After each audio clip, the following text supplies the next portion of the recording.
সড়কের পাশে ফুটপাত ধরে হাঁটলে চোখে পড়বে হরেক রকমের সবুজ ফল ও সবজি। ফুটপাতে হেঁটে চলছেন নানান বয়সী মানুষ, পাশে আছে বিভিন্ন সামগ্রীতে সজ্জিত দোকান। দেখে মনে হবে যেন বাংলার বনেদু কোনো এলাকা। তবে বাস্তবতা হলো এই চিত্র হাজার হাজার মাইল ধরে আটলান্টিকের ওপারের দৃশ্য। বলছিলাম নিউ ইয়র্কের ব্রঙ্কসের কথা। লক্ষাধিক বাঙালির বসবাসস্থল আমেরিকার এই শহরে, যাদের কার্যক্রম স্থানকে পরিণত করেছে বাংলার কোনো অংশ হিসেবে। বিস্তারিত থাকছে প্রতিবেদনে। নিউ ইয়র্কের ব্রঙ্কসে প্রবাসী বাঙালিদের উপস্থিতি এখন চোখে পড়ার মতো। রাস্তাঘাটে বাঙালিদের পদচারণা এবং বাজারগুলোতে সাজানো রঙিন সবজি ও ফল সব মিলিয়ে যেন জীবন্ত বাংলার ছোঁয়া। বাংলা বাজার ফুড মার্কেট, ঢাকা সুপারমার্কেট, আল আকসা সুপারমার্কেট ও বাংলা টাউন সুপারমার্কেটের মতো দোকানগুলোতে বাংলাদেশের বিভিন্ন অঞ্চলের তাজা শাকসবজি, ফলমূল, মশলাপাতি, মাছ, মাংস এবং দুধ জাতীয় পণ্য পাওয়া যায়।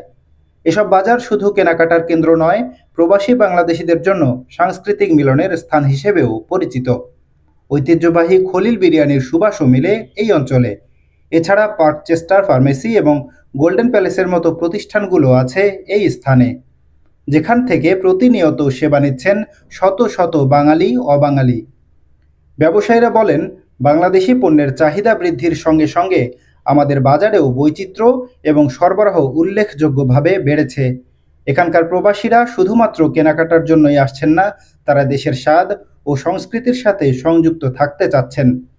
আমাদের দোকানগুলোতে পাওয়া তাজা শাকসবজি, ফলমূল, মশলাপাতি এবং অন্যান্য খাদ্য সামগ্রী তাদের প্রবাস জীবনে ঘরের অভিজ্ঞতা মনে করিয়ে দিচ্ছে। এই চাহিদা ব্যবসায়ীদের জন্য নতুন সুযোগ সৃষ্টি করেছে এবং স্থানীয় অর্থনীতিতেও ইতিবাচক প্রভাব ফেলছে।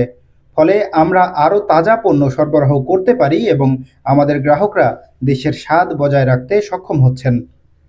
প্রবাসী বাঙালিরা বলেন, ব্রঙ্কসের এই বাজারগুলো আমাদের জন্য শুধু কেনাকাটার স্থান নয়, বরং দেশের সাথে সংযোগের এক গুরুত্বপূর্ণ মাধ্যম।